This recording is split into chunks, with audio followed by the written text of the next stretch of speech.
Welcome, everyone. It's wonderful to have you here. Thanks for coming and spending your evening with us. I'm Joel Hellman. I'm Dean of the School of Foreign Service here. And it is really my genuine pleasure to introduce my friend and colleague, Dr. Joseph Sassoon here, who's Professor of History and Political Economy and Director of our Center for Contemporary Arab Studies, and author of the book we're going to be talking about tonight, the Sassoons, The Great Global Merchants in the Making of an Empire. I should also mention that Joseph is a senior associate member of St. Anthony's College, my alma mater, Oxford, and a trustee of the Bodleian Library. He's got his previous books on Saddam Hussein and authoritarianism in the Arab Republic are already standards in the field. But the Sassoons, this new book, is a really spectacular, I think, called generational saga of the making and you might say breaking of a family dynasty. This kind of untold story in the era of all these wonderful mini-series of great global families. Here's one that's untold of the Jewish Bagdadi Sassoons, who built this vast empire through global finance and trade, cotton, opium shipping, as you'll hear, that reached across 3 continents and ultimately really changed the destiny of several nations. And what's remarkable about the book is such a wonderful tale, but told through deep scholarly research based on a remarkable archive of family documents and photographs. Joseph, as I'm sure he'll talk about, was separated from the Sassoons of this book early in the in his family's sort of saga. But fortunately, he's fluent in the languages they spoke, the Baghdadi Jewish dialect, which was indecipherable, I think, to other historians, and he used their communications and the archives of many other places as the foundation for the book. So it's really a tour de force of scholarship. But really, it's just such a compelling and fascinating sort of story that it is not surprising that it has been lauded in its first publication in the UK, where it got glowing reviews across so many international publications, and now here in the US, where it's similarly being touted as really one of the defining generational histories in global business. So it's that we're so excited to have you to talk about the book, and we'll begin with Joseph giving a short presentation about the book. Then he and I will talk for a bit with a question and answers, and then we'll open it up. If I can just say one thing, those who are here will be able to take questions and answer as many as possible. We have an online audience, and I really do want to welcome them here. They'll have an opportunity to use the Zoom question and answer feature, and our events manager will be directing them to me. So if you do have any questions, please go ahead and put them in the Zoom chat. And with that, I'm very excited to introduce Joseph Sassoon and begin the evening. Thank you very much.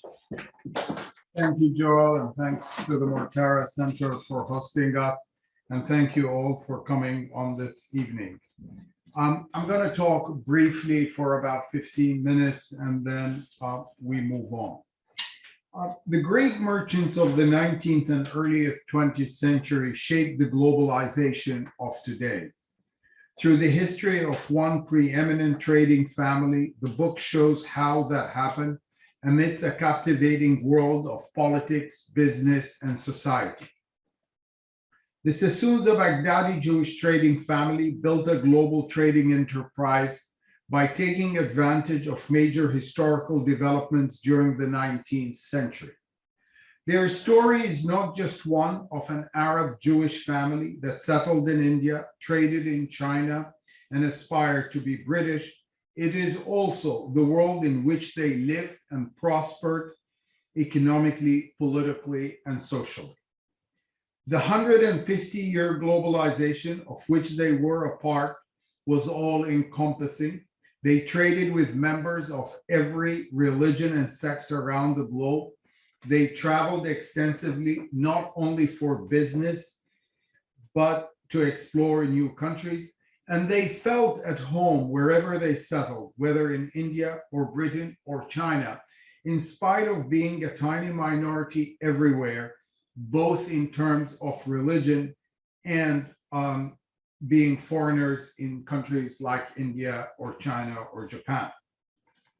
The book is not only about the family's rise, but also about its decline, why it happened, how political and economic changes after the First World War adversely affected them, and finally, how realizing their aspiration to reach the upper echelons of British society led to their disengagement from business and prevented them from adapting to the new economic and political world order.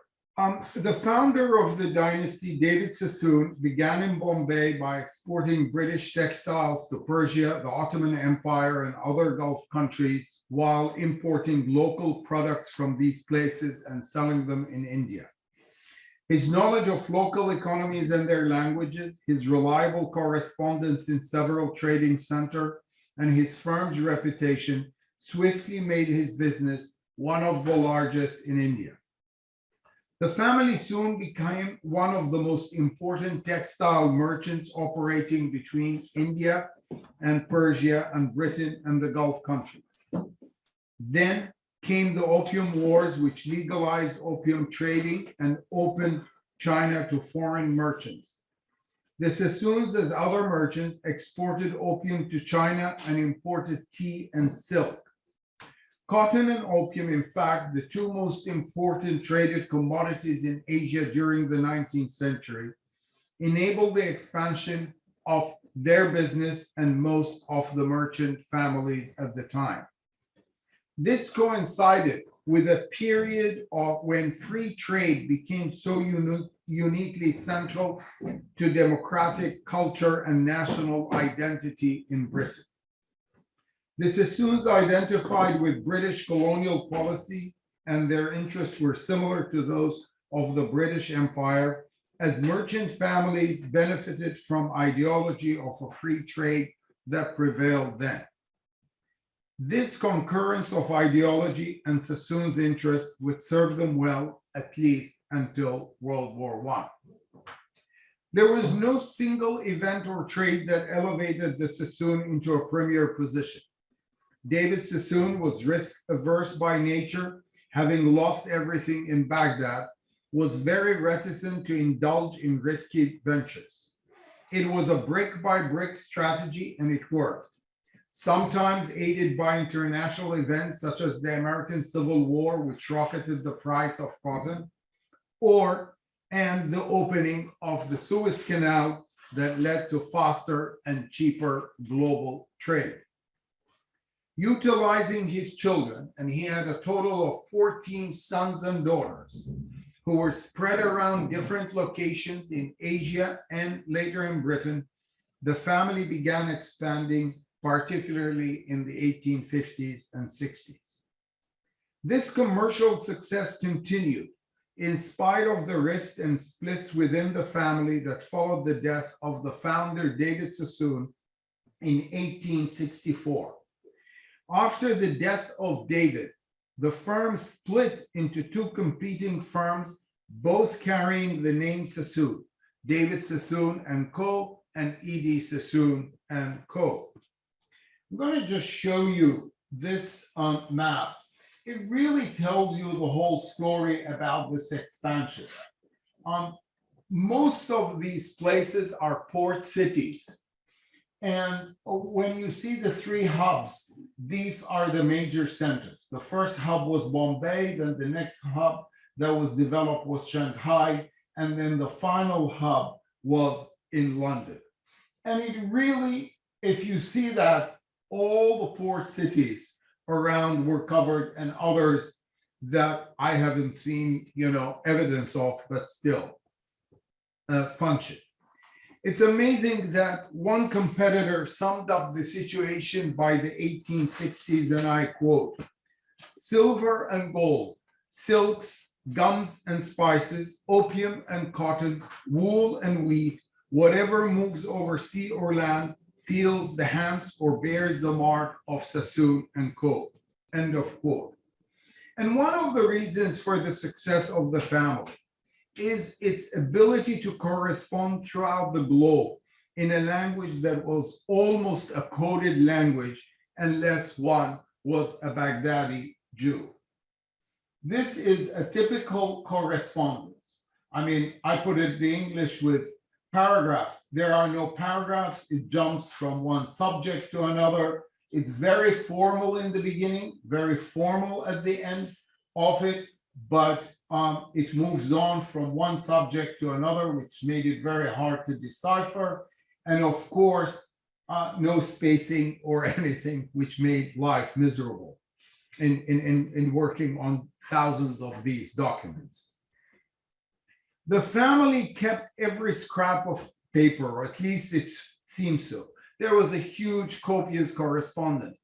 After working on this for many and seeing how many of those they wrote a day, I stopped complaining about my emails. So all business correspondence was done in this language. In the 1920s, from onward, the social news were all in English. So in order to decipher this correspondence, you need Arabic, Hebrew, and knowledge of the dialect. But interestingly, I argue also in the book that this focus on the language also worked to their disadvantage in later stages. Why? Because they needed to hire only workers and representatives who knew the language. So the pool selection became more limited as the business developed. Let me just shift quickly and give you some background about the main characters in the book, which I believe each came with an absolutely fascinating personality. David Sassoon, the founder I talked about, his son Abdullah, the eldest son, innovative, purchased land. For example, after the Suez Canal, realized there is tremendous demand for ports in India, purchased a huge piece of land, turned it into the Sassoon docks. Anyone who goes today to Mumbai, it's still called the Sassoon docks. He moved to England in the early 1870s. Before he moved, he was knighted, changed his name, and became known as Sir Albert. By the way, all of them, without exception, changed their, anglicized their names. The third is Elias. Elias is actually an interesting character because at age 17, believe it or not, was sent by the father with a message. Go and find out what opportunities are in China and come back. The poor kid stayed 5 years in China, going from one place to another, not knowing, of course, any Chinese, not knowing anyone. But he built a business. And so when the father died, he said to Abdullah, no, you can't have it all. Let's be 50-50. 3 years of disagreement ended up in creating those two competing companies. The next interesting and fascinating character is Farha, who later on changed her name to Flora. And she is really exceptional given the times. After her death, the death of her husband, Suleiman, her running the business from the end of 1894 to 1901 sent shockwaves throughout the trading community in India and within the family. She was the first female CEO of a global trading company at the end of the 19th century. Finally, Sir Victor, who played an important part first in India and then in China. There are, by the way, a lot of other characters in the book. There is the famous World War I poet, Siegfried Sassoon, who was a pacifist, the first pacifist, I would argue, at the time. There was Philip Sassoon, who was the chairman of the National Art Gallery in London. Victor was a truly colorful personality, a flamboyant tycoon who was all his life restless. He began his career in Bombay, but decided to shift the business and his assets to Shanghai, as he believed that China is more stable than India, a decision that would have severe ramifications 2 decades later. He inherited large sums of money and then made a fortune himself in the real estate of Shanghai, only to lose most of it with the takeover of the communists in 1949. He actually, the person who changed the skyline of Shanghai by building the first skyscraper, which was called the Cathay Building. And again, this building still is around. It serves as a luxury hotel of Fairmont Peace Hotel on the main street of the city to the boom. And Victor, as I said, after the real estate, Forbes put him in the early 30s as the 6th wealthiest man in the world. But then, of course, came the Japanese invasion of Shanghai in 1937, then World War II, and then the rise of the communists in India, and the loss of all assets. In fact, all foreign assets were nationalized. As he put it succinctly, quote, "Well, there it is. I gave up India and China gave me up." I just want to show you a couple of other things before we start our discussions. The Sassoons, having the Arab tradition of wonderful hospitalities, always knew how to entertain their guests wherever they were. Having aligned themselves to the British in India, the Sassoon established good relationship with both high-ranking British and Indians, and the practice was started by David and continued with his son wherever they lived. And for big entertainment, you needed grand houses. Here are some of the examples of these houses. Some of them are in the UK. Some of them in Pune is just about 3-4 hours from Bombay. And it gives you really the Sanssouci, that one at the bottom, that was the first house that they purchased in Bombay by David Sassoon. It actually still exists, but as a hospital, a major hospital in the heart of Bombay. This also still is around. Actually, it's a beautiful place outside. This is actually, I was talking before about the boom. This is the building. It's a modern picture, of course, and you could see it's still very highlighted. One last item. An important tenet that characterized the Sassoon was their philanthropy. In a truly innovative method, they charged a philanthropy tax on every trade they did as a cost, not dissimilar from maritime taxes or insurance. And in their accounting ledgers that are in the archives, this donation shows a percentage of 0.25% for each transaction, irrelevant of whether the trade was profitable or not.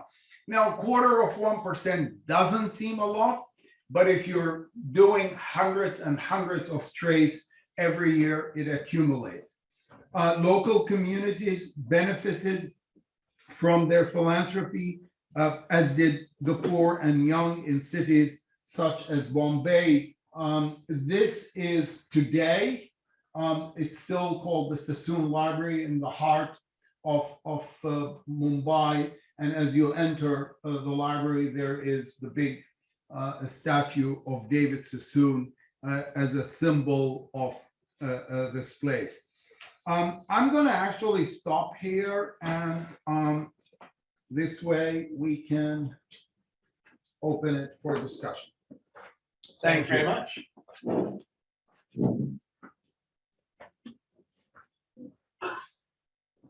Well, first of all, let me say it's a fabulous read. It really does. As I said, the depth of the scholarship doesn't take away from the incredible drama of the family's rise and fall. I read it in 2 sittings and enjoyed it enormously, and I hope you all will. I do want to start, because it's just such a matter of curiosity, with Joseph Sassoon. Well, he did not build any dynasty. I can tell you that. But just tell us, because it gets a sense of you as a historian and you approaching this project. You yourself fled from Baghdad. So some of the experience that your ancestors faced, you personally faced. And I've heard you talk a little bit about that despite your own experience, that you fled from Baghdad, you ended up in London, and that you worked in finance. This story never seemed to interest you. No. Until when? And it's remarkable that someone who ends up as an historian and has such an illustrious historical family doesn't seem interested in it until when? I really never thought about it, actually. And I tell the story in the book that I had a fellowship in Oxford in this wonderful college called All Souls, where there are no students and you just sit and think and write. And I got this letter from someone called Joseph Sassoon. And actually, I thought in the beginning it was a practical joke by someone in the college. Long story, basically, I contacted him. We chatted on the phone. That summer, I went to visit him in Western Scotland. And that was really the first time that I got intrigued. He started showing me pictures of his family, grandparents. He's a very elderly person, actually was in his late 80s. He's now, I think, 95, 96, but I was very happy. Actually, I sent him the first copy of the book straight before even I got my copy. And one thing led to another, but as and this is part the historian, I wasn't sure there is a story to be told. There is a book that came out in the 1960s by a journalist who managed to interview some people who were there. A lot of mistakes, obviously never been to Baghdad, never knew Arabic or Hebrew for that matter. And as a result, there were a lot of issues with the book, but it's an interesting story. I think that what really triggered, and I started looking online, whether Indian archives or Chinese archives have anything. And then this huge thing at the National Library in Jerusalem that I found these correspondence. So that's when I realized there is an incredible story to be told that hasn't been told. And it is partly politics, partly social history, but also part of it is really the story of a refugee family that left really with nothing.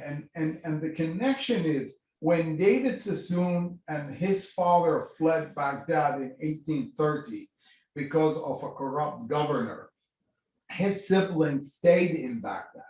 I'm the descendant of one of those siblings. Tell us just a bit about the archives. I mean, the discovery of the archives probably sounds like a The turning point. archives have been there for a very long time. And nobody knew how to No one use has it. utilized. I mean, what was it like discovering this treasure trove of I documents? was in London. I thought it's easy to go and check it. I went there. They started bringing huge boxes. And on one hand, my heart sank. On the other hand, I thought, wow, this is unbelievable but the papers were not organized. It was really a mess. You read a letter from 1850, and then the next one is 1917, and it goes back and forth. It took a lot of time to go, I would go there and take a lot of hundreds and hundreds, and then go back, read it, organize it, and then go again and do 4 intensive days and then turn around. Well, I want to ask you about the discovery of the kind of the narrative, the argument that you really make, because it's deeply related in your thinking about family firms, family dynasties, global business as it relates to families. So one thing I found particularly interesting about your discussion of the book is that partly it's the family structure that enables you to create a global multinational firm. Given the nature of commerce at the time, it sounds like there really weren't many opportunities other than the trust built around family ties that could allow you to have that kind of extensive network. And yet, paradoxically, it also seems like it's the nature of it being a family firm that led to their downfall in the end. Talk a little bit more about the nature of the family firm. I actually taught 2.5 years ago, and I'm teaching in the spring an undergraduate class for the SFS and business school. It's called The History of Family Businesses. And I take 12 global cases. Family businesses are more successful when they are successful. Why? Because there is less bureaucracy. Decision-making is more focused and quicker. People care more than just bureaucrats running a corporation. All this is fine when it's taking off. The downside begins that the balance, how many do you bring outside experts versus insiders? It's not a simple thing. Some family firms like the Rothschilds managed to do that balance, others did not. Others like JP Morgan kept bringing outsiders. At the end, it was kind of Morgan-ness. There was no one left of the family. And then comes the next issue, which is really a problem. And this is the same whether it's in the US or in Asia or in Europe. How do you keep the second and third generation still interested in the business? You need two things. One, that people are wanting to do this, but two, that they have the business and not only interest, but the talent. You need both. So sometimes families would have the talent, but not in business. Other times they don't have the talent neither in business or in other things. And then you have the problems of where do the outsiders come in? How much do you give them? But as a unit, it is very, very, very successful in building a business and creating a business and advancing it. And explain why it is that, given the uneven distribution of talent across families, especially multi-generations, and some that they get a little bit too comfortable with their wealth, why did some family firms manage the transition well away from family talent? As you said, the Morgans were essentially Morganless after a few generations. Why the Sassoons clearly didn't have the talent in the second and third generation? So they have the talent. In fact, a lot of talent. For example, there is this poet. In 1916, there was Rachel Sassoon, who became the editor of the largest daily newspaper in Britain. Remember, this was at a time that women were not allowed to vote still, yet this woman was running the largest newspaper. There was no interest in the business. And something else is very important. We started with David Sassoon with 14 children. The last image that you saw of Victor Sassoon, no children. Philip Sassoon, no children. And that is another problem, because if you are having 5 children, well, maybe one is not as talented, maybe 2 are talented, but talented in something else, but 1 out of the 5 or 2 out of the 5.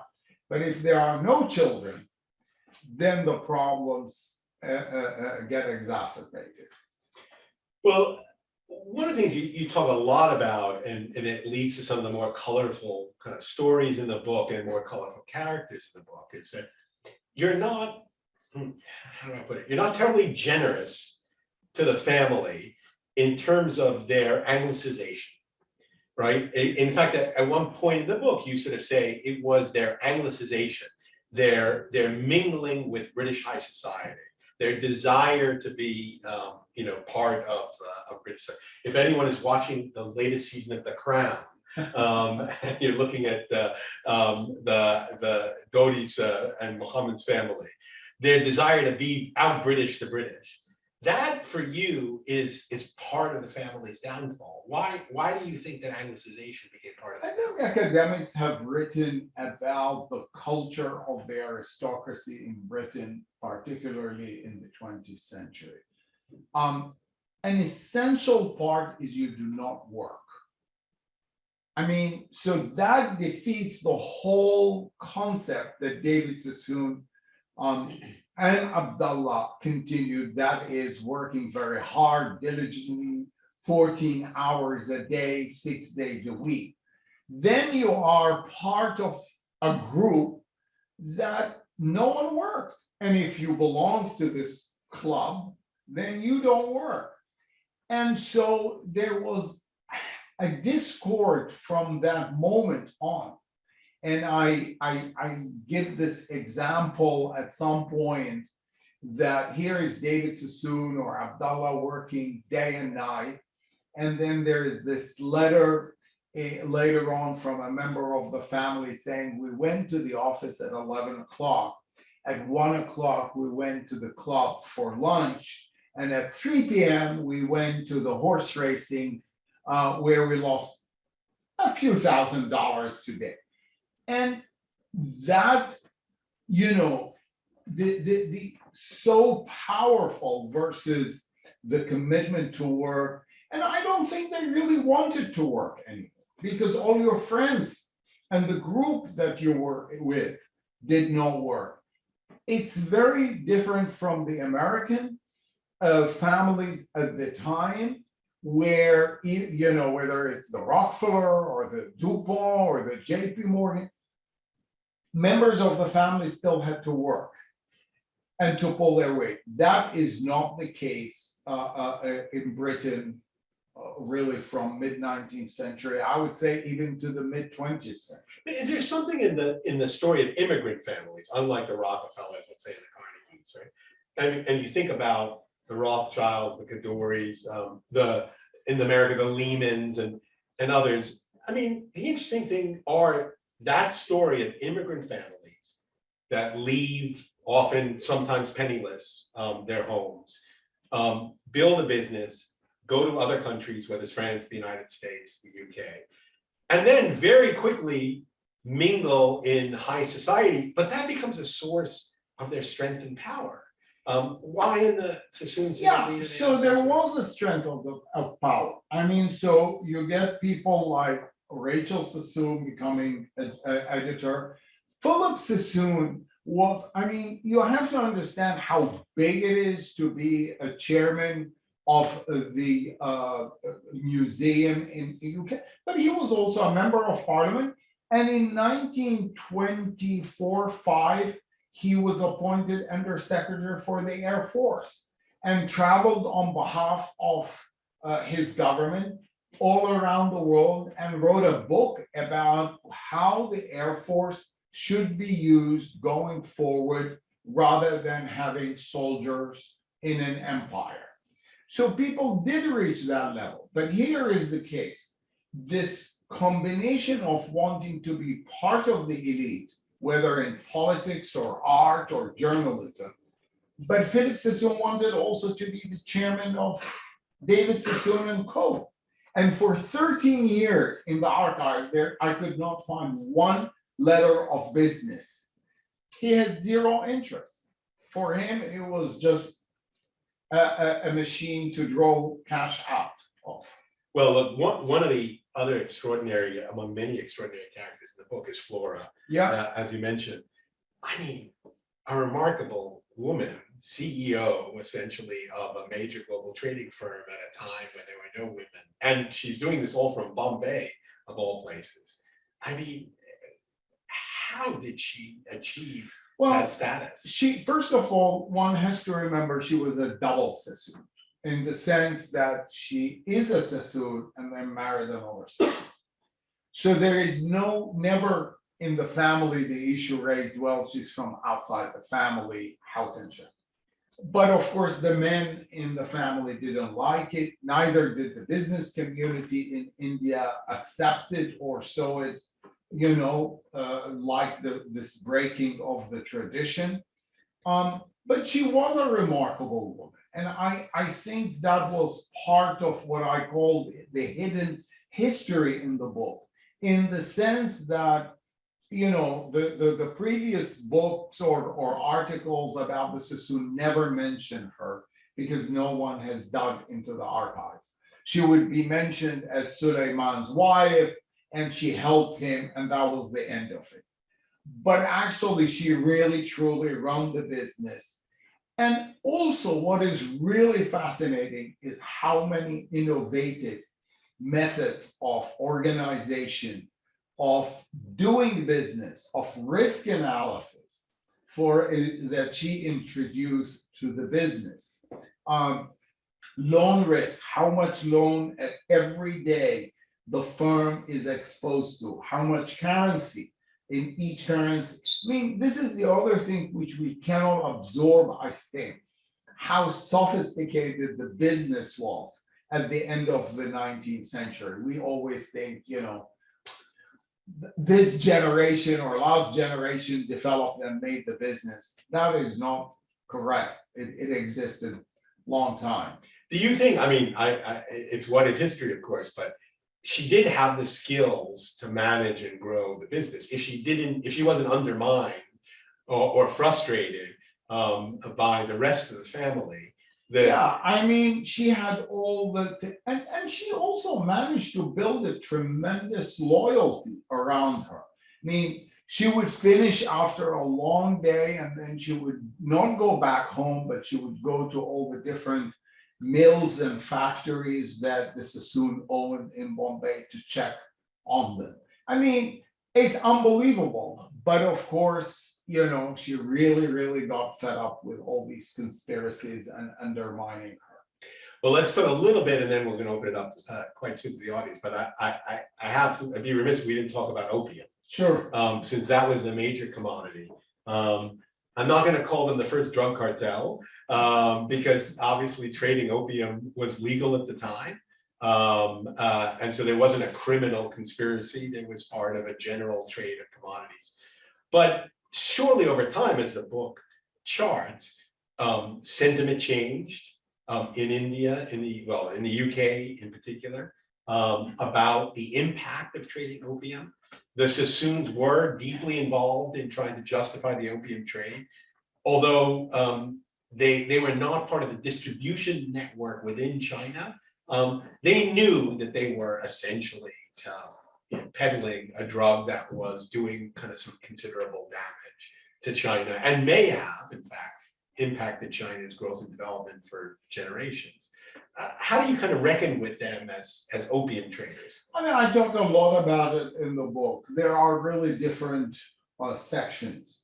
One, apart from being legal at the time in India and China, I think it's very important to understand that until 1907, you can go to any pharmacy in London or New York or Paris and tell the pharmacist that you have a headache or indigestion, and the pharmacist will give you opium.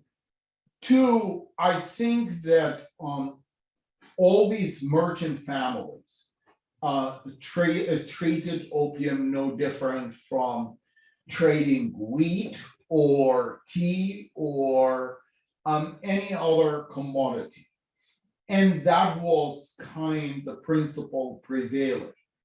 The other thing which, and I'm not trying, as you know from reading the book, I'm very critical of the way they dealt with, but you have to see it in the right perspective of the right period. Even towards the end of the 19th century, the British Parliament, under pressure to stop exporting opium from India to China, created a commission of inquiry. It went on for 5 years, and we have it in the library here. Is 7 volumes, 2,500 pages collected, including a lot of medical experts. And their final conclusion: it has been exaggerated, the influence of the opium, and they kept bringing it back. If you're going to ban opium, even in small quantities, then you should ban alcohol. And that, of course, sent red flags all over. The British parliamentarians did not like the notion that they're not going to have their whiskey. Having said all this, there is the other element, which is the impact on China, and that is no doubt about it. But China also was going under a period with corrupt governors. So they reduced the import from India, say by 5–10%. Guess what? The local production goes up by 15%. So by World War I, there is almost no export from India. But opium has continued to be. The other one last point, opium is still used today, even in cooking in parts of India. I think people see it as a spice. I know this sounds crazy in today's world.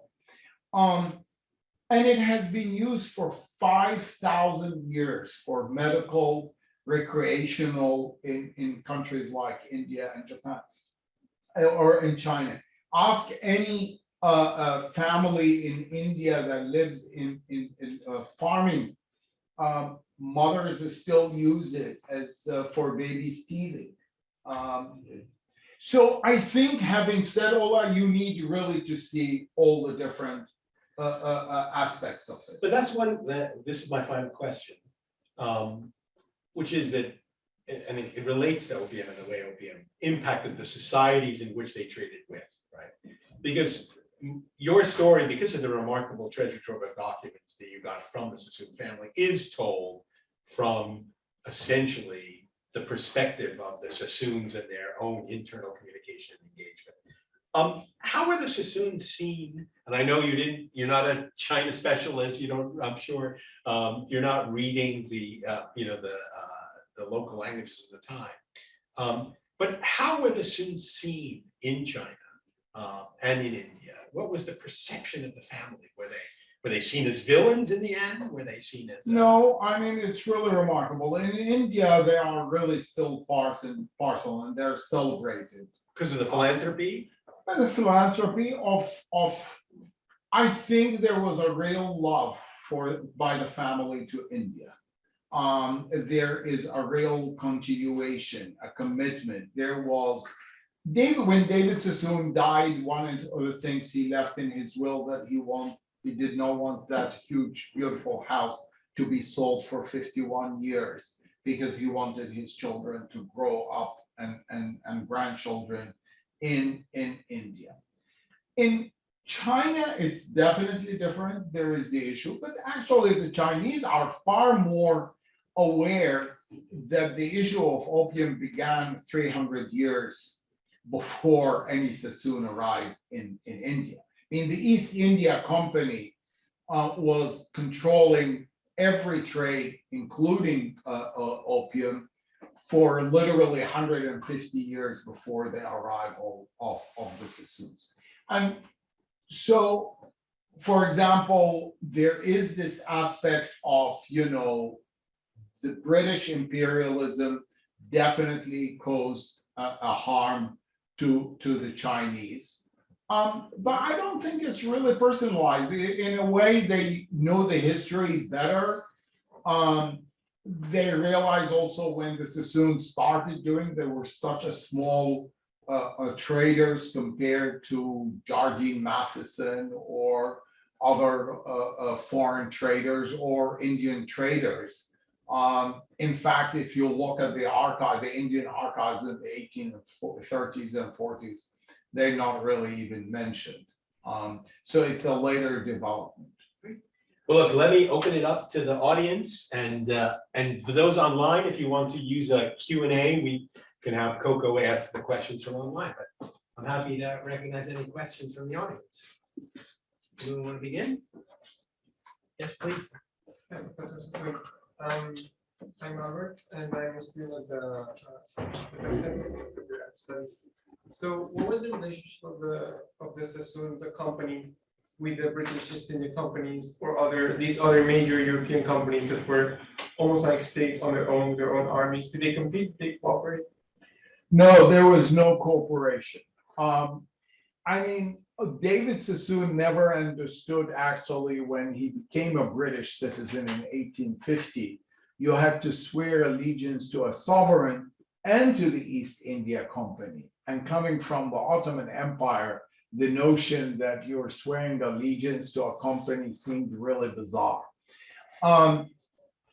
East India Companies was not liked by any merchants, whether Indians or non-Indians, and because it blocked everything. And that changed in 1858 and really opened the doors for the Sassoons and dozens of these families like the Tatas to start trading more freely. I think the relationship with foreign entities were a little bit more tense than with Indian because there was discrimination. So for example, there is a wonderful story that when the Europeans built the first hotel in Bombay, which is very modern, neither the Sassoons or the Tatas were allowed to have lunch there. Their revenge was to get few families and build even a bigger and more luxurious hotel in Bombay. So that kind of tension did exist in the sense of, are they locals? I mean, technically they were British citizens, but I don't think they were treated as British citizens. Other question, yes. Ms. Joseph, so actually relatedly, so you said that the younger generations lost interest in the business, but do you have a sense of whether the older generations, David, Abdullah, Ilyas, etc., had an interest in politics at the time, and whether it relates more narrowly to trade policy, influencing trade policy, or maybe more generally, government that sort of like the imperial government? Yeah, no, that's a great question. So Elias did not. I mean, it was a one-way business. Abdullah, definitely, he was very involved. And one of the things he cherished being in London is this using his connections. He had connections with the Shah of Iran, where he received a medal or one of those honors. He had very strong relationship with the Sultan of Oman. And that literally, there is a correspondence from his almost deathbed with the Sultan. I think he liked this thing of being the mediator. The British also started using him as the go-between with problems with Persia, problems in the Middle East, because he spoke perfect Persian, Ottoman, and of course Arabic. So that all helped him. Some of the other members of the family went into power. So his son became the first member of parliament and totally away from the business. I mean, then politics became far more interesting to them, but it also goes to the question, being a member of parliament, that gets you closer to the upper echelons at the time. And so, but then the son really, again, technically, Abdullah's son technically was part of the management, but in reality, again, his head was in politics, and he married a Rothschild. So between the Rothschilds and the parliament, there was very little time for the running business or diversifying the business or expanding into new areas that did not have. I mean, I think I mentioned in the book, the paradox is really striking. Their success in the 1850s and 60s stems from the fact that they really understood all the changes, international changes, whether It's the wars, whether it's the opening of Suez Canal, whether shipping technology was changing dramatically. They went into the shipping business because they realized it changes everything. That's what gave them the edge. The other side of the coin is the exact opposite, which was in the 20th century, particularly after World War I, where they really felt that the world has changed. Nationalism was on the rise in India, in China, technological changes, industrial revolution has taken off. All this went by them, and because they were too busy with being in that upper class. And you say in the book, I mean, one of the interesting things, despite the networks they had developed over time in India and in China, they really misread Indian independence, and they really misread the communist state. Totally. And they misread also the changes that were taking place economically.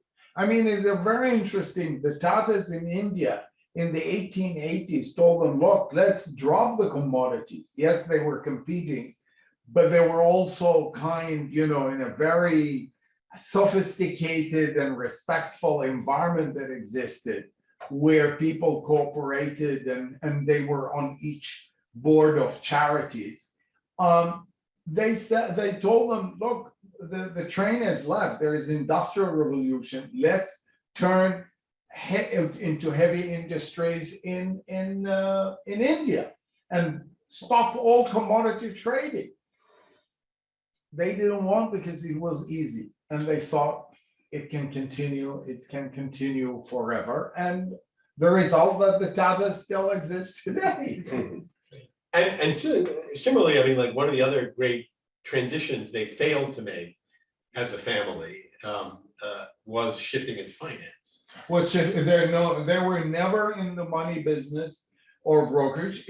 At one point, Victor Sassoon tried, but it was really late. It was like late 1920s. By then, investment banks in Britain, in the US, have been so established, they really, it was too late.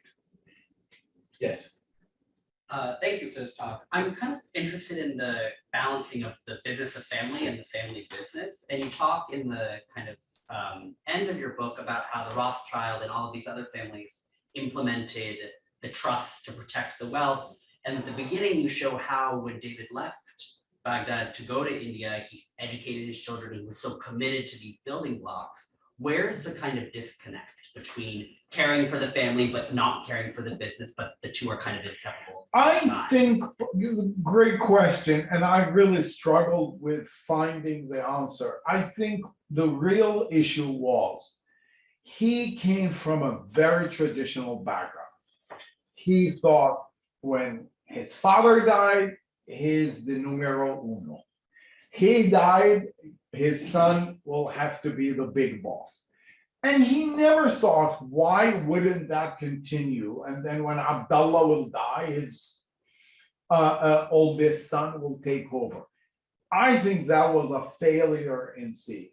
The biggest failure, I think, at the time.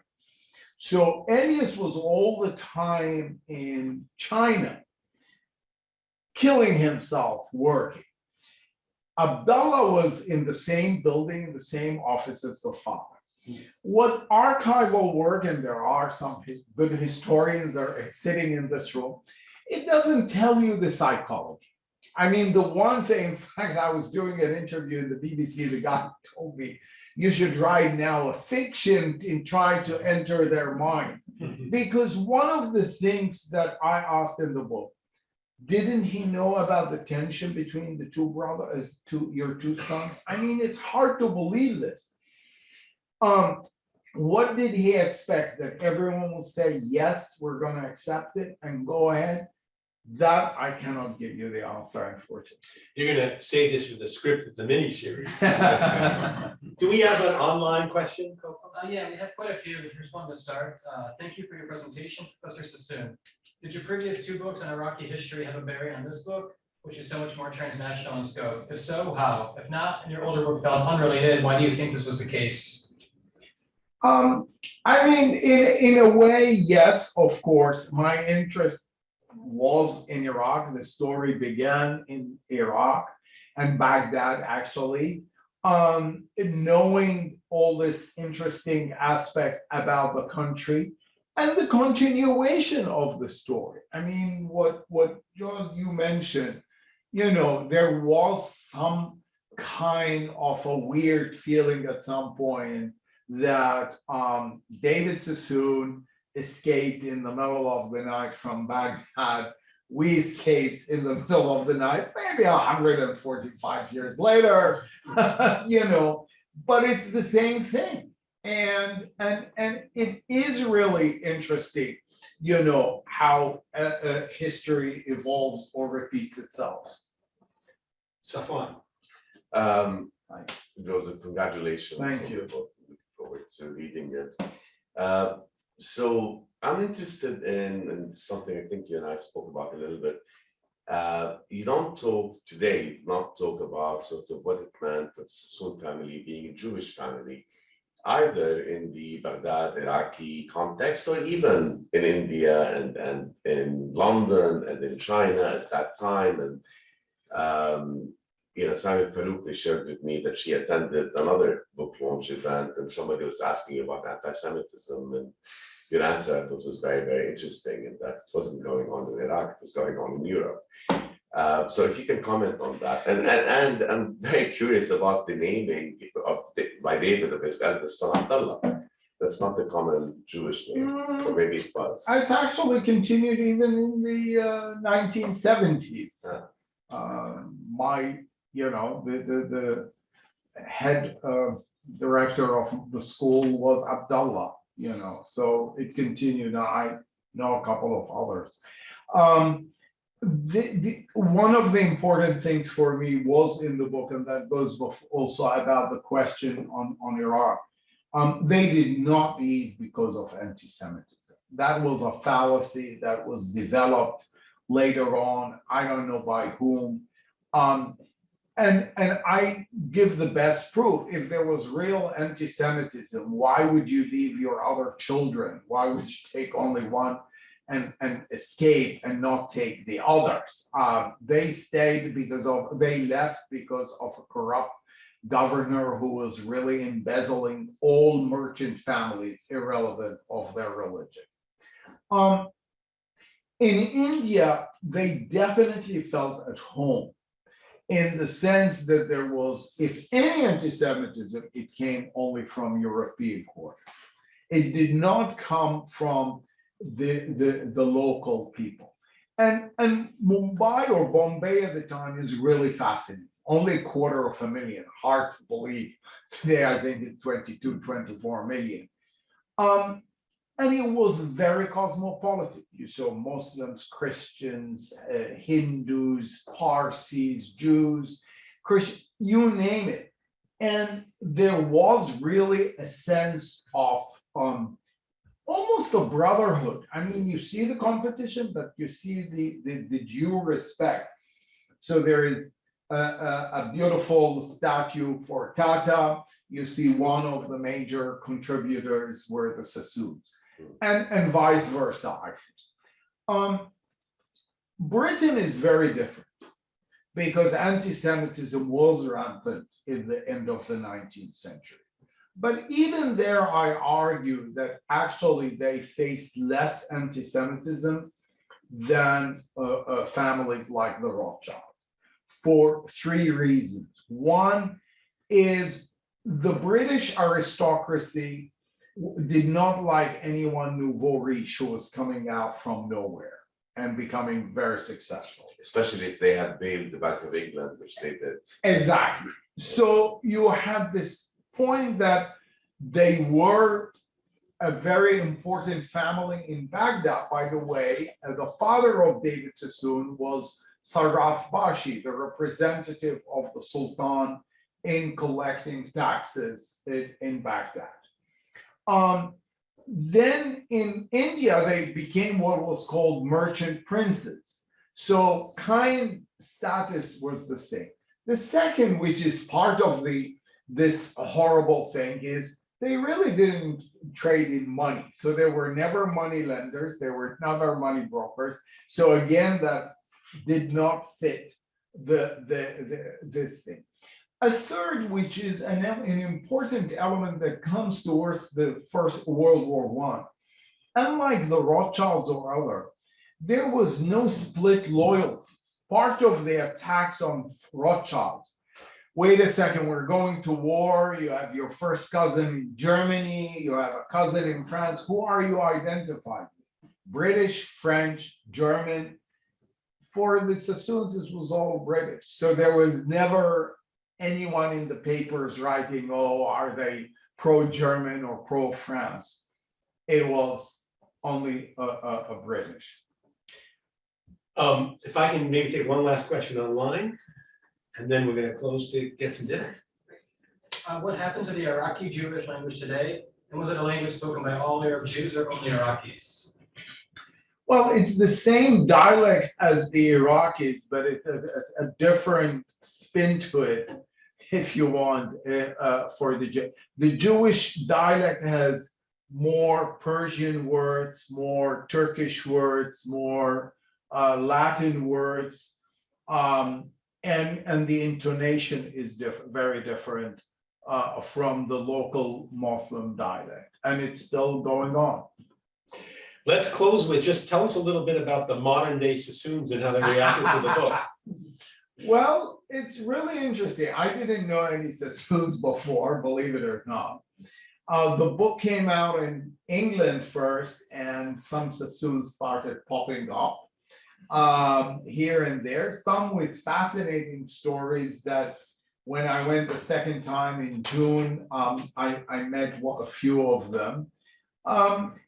There was one or two who didn't like a story that I told. I said, was the story incorrect? They said, no. I said, then it's not nice that you mentioned that story. I said, well, I'm sorry if you feel that. The book came out 2 weeks ago in the US. And I already met in those 2 weeks 5 new Sassoons. Someone actually really nice family is in the medical world, very high, very talented, obviously, and met his family, and met a few others, and probably others will pop up. I actually, before the book came out, I started meeting I gave a virtual talk during COVID, and then someone emailed me and she told me she was a historian in Australia, and we became Zoom pals. Actually, she gave me amazing letters that her grandfather had, or great-grandfather, which I actually use in the book, and some pictures. So no Sassoon family reunion on the horizon. Who knows? You never know. Well, look, I want to first of all, I want to congratulate Joseph on this monumental achievement. As I said, already getting great reviews, and I suspect will be, and certainly should be, on bestseller lists going forward. We have copies of the book outside. And so for those of you who want to purchase a book, have it signed by Joseph, please do, and contribute to the Sassoon family fortunes. And for everyone else, the Center for Contemporary Arab Studies is hosting some dinner outside for you, and we continue the conversation. Thank you all online for joining us, and thank you all here. Thank you.